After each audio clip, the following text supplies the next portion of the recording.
নমস্কাৰ বন্ধু বান্ধৱীসকল এক্সামপেডিয়া অসম চেনেলটোলৈ আপোনালোক সকলোকে স্বাগতম জনাইছোঁ।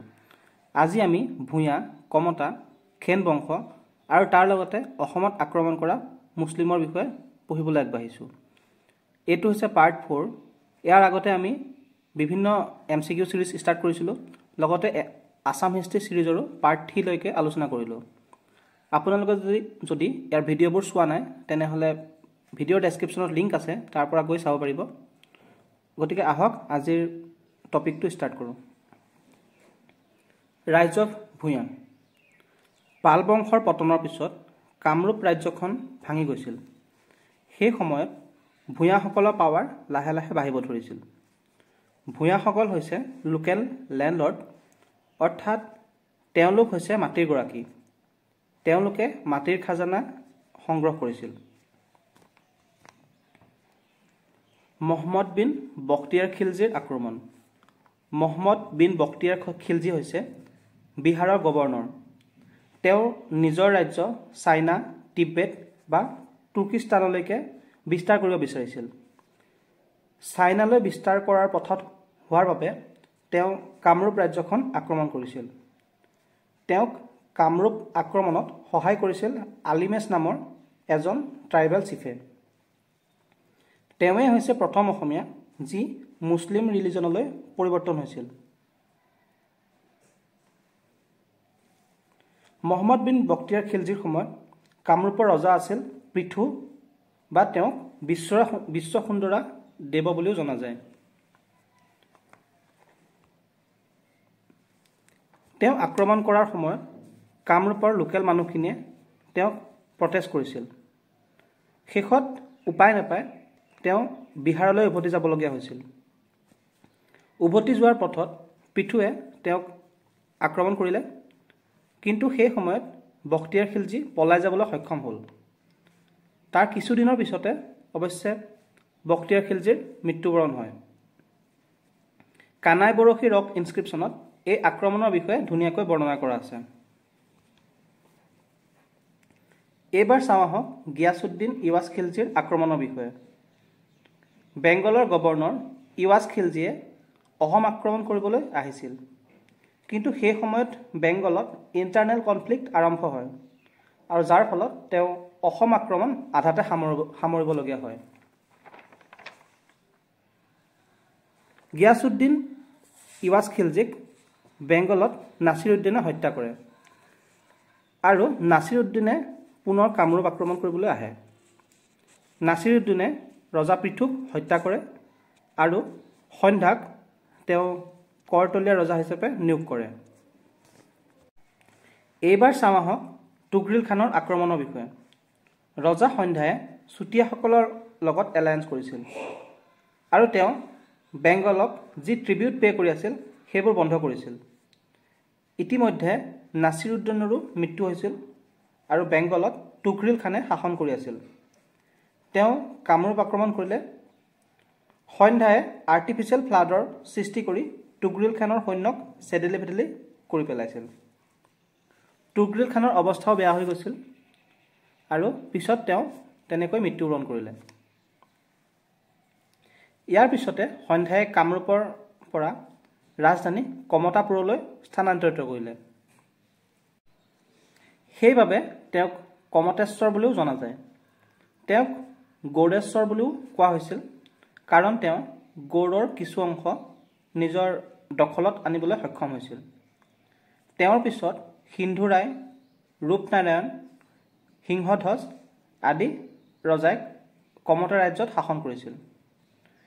সিংহধ্বজৰ ৰাজমন্ত্ৰী আছিল প্ৰতাপধ্বজ, আৰু সেই প্ৰতাপধ্বজে সিংহধ্বজক হত্যা কৰিছিল, আৰু প্ৰতাপধ্বজ কমতাৰ ৰজা হৈছিল।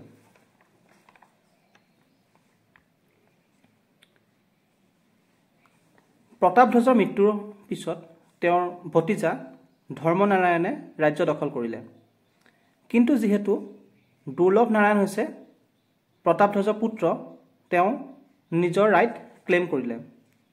অৱশেষত ৰাজ্যখন দুভাগত ভাগ কৰিবলগীয়া হ'ল। ইয়াৰে নৰ্থ ইষ্টাৰ্ণ আৰু ইষ্টাৰ্ণ পাৰ্টটো লগতে কমতাপুৰ দুৰ্লভ নাৰায়ণে ল'লে, আৰু ধৰ্মনাৰায়ণে বাকীখিনি অংশ ৰংপুৰ, মোমেনসিং আদি অংশ লৈ পেলাই নিজৰ ৰাজ্য স্থাপন কৰিলে। তেওঁলোকৰ মাজত চুক্তি হয় যে ধৰ্মনাৰায়ণে 14জন ব্ৰাহ্মণ আৰু কায়স্থ ফেমিলিক দুৰ্লভ নাৰায়ণৰ ৰাজসভালৈ পঠিয়াব। এই ব্ৰাহ্মণ ফেমিলিৰে এজন হৈছে চণ্ডীবৰ আৰু কোৱা হয় যে সেই চণ্ডীবৰে হৈছে শ্ৰীমন্ত শংকৰদেৱৰ আজু ককাক। দুৰ্লভ নাৰায়ণৰ ৰাজসভাত থকা কেইগৰাকীমান কবি হৈছে হেম সৰস্বতী। তেওঁ প্ৰহ্লাদ চৰিত ৰচনা কৰিছিল। দ্বিতীয়জন হৈছে ৰাম সৰস্বতী। তেওঁ জয়দ্ৰত বধ ৰচনা কৰিছিল। তৃতীয়জন হৈছে হৰিহৰ বিপ্ৰ। তেওঁ বব্ৰুবাহনৰ যুদ্ধ ৰচনা কৰিছিল। এইবাৰ চাওঁ আহক চিকন্দৰ শ্বাহৰ আক্ৰমণৰ বিষয়ে। ইন্দ্ৰনাৰায়ণ হৈছে দুৰ্লভ নাৰায়ণৰ পুত্ৰ। তেওঁ ৰজা হৈ থকাৰ সময়তে চিকন্দৰ শ্বাহে কমতা ৰাজ্য আক্ৰমণ কৰিছিল। তেওঁক অৱশ্যে লোকেল ৰজাসমূহ তথা ভূঞাসকলে প্ৰটেষ্ট কৰিছিল। যদিও প্ৰটেষ্ট কৰিছিল, তেওঁক কপিলী তথা নগাঁওলৈকে সোমাই আহিবলৈ সক্ষম হৈছিল। পিছত ফিৰোজ শ্বাহ তুগলকে বেংগল আক্ৰমণ কৰাত চিকন্দৰ শ্বাহ অসমৰ পৰা উভতি যাবলগীয়া হৈছিল। আৰিমত্ত হৈছে ভূঞাসকলৰে এজন লিডাৰ। তেওঁ ইন্দ্ৰনাৰায়ণক আঁতৰাই কমতা ৰাজ্য শাসন কৰিছিল। তেওঁৰ মৃত্যুৰ পিছতে ভূঞাসকলৰ ক্ষমতা লাহে লাহে কমি আহিবলৈ ধৰে আৰু তেওঁলোকৰ মাজত ক্ষমতাক লৈ অৰিয়াৰিৰ সৃষ্টি হয়। খেন বংশ। এই বংশৰ প্ৰতিষ্ঠাপক হৈছে নীলধ্বজ খেন। তেওঁ ভূঞাসকলক একগোট কৰি কমতা ৰাজ্য শাসন কৰিছিল। খেন বংশৰ আন কিছুমান ইম্পৰ্টেণ্ট ৰুলাৰ হৈছে এজন হৈছে চক্ৰধ্বজ খেন। তেওঁ বেংগল চুলতান বৰবক খানৰ আক্ৰমণ ৰোধ কৰিবলৈ সক্ষম হৈছিল। আন এজন ইম্পৰ্টেণ্ট ৰুলাৰ হৈছে নীলম্বৰ খেন। তেওঁ বেংগললৈকে নিজৰ ৰাজ্য বিস্তাৰ কৰিবলৈ সক্ষম হৈছিল, কিন্তু এই বিস্তাৰ কিছুদিনৰ বাবেহে আছিল। আলাউদ্দিন হুছেইন শ্বাহে তেওঁক পৰাস্ত কৰিলে আৰু তেওঁ কমতা ৰাজ্য দখল কৰিলে। আলাউদ্দিনে তেওঁৰ পুত্ৰ ডেনিয়েলক কমতাৰ ৰজা পাতিলে। ডেনিয়েলেই হৈছে অসমত শাসন কৰা প্ৰথমজন মুছলিম শাসক। এইখিনিতে এটা কথা আমি মনত ৰাখিব লাগে যে সেই মুছলিম শাসনৰ সময়তে গিয়াছুদ্দিনে হাজোত পুৱামক্কা নিৰ্মাণ কৰিছিল। কেতিয়াবা কুৱেশ্যন আহি থকা দেখা যায় যে পুৱামক্কা কোনে নিৰ্মাণ কৰিছিল, গতিকে উত্তৰটো হৈছে গিয়াছুদ্দিন। ডেনিয়েলৰ শাসন বহুত বেছি দিন টিকিব নোৱাৰিলে। ভূঞাসকল একগোট হৈ ডেনিয়েলক শাসনৰ পৰা আঁতৰাই পেলাবলৈ সক্ষম হৈছিল। তাৰ পিছৰে পৰা ভূঞাসকলে কমতা অঞ্চলৰ কণ্ট্ৰল নিজৰ হাতত ৰাখিব ধৰিলে। কোচ ৰজাৰ উত্থানৰ সময়লৈকে সেই ভূঞাসকলে কমতা ৰাজ্য শাসন কৰি থাকিবলৈ সক্ষম হৈছিল।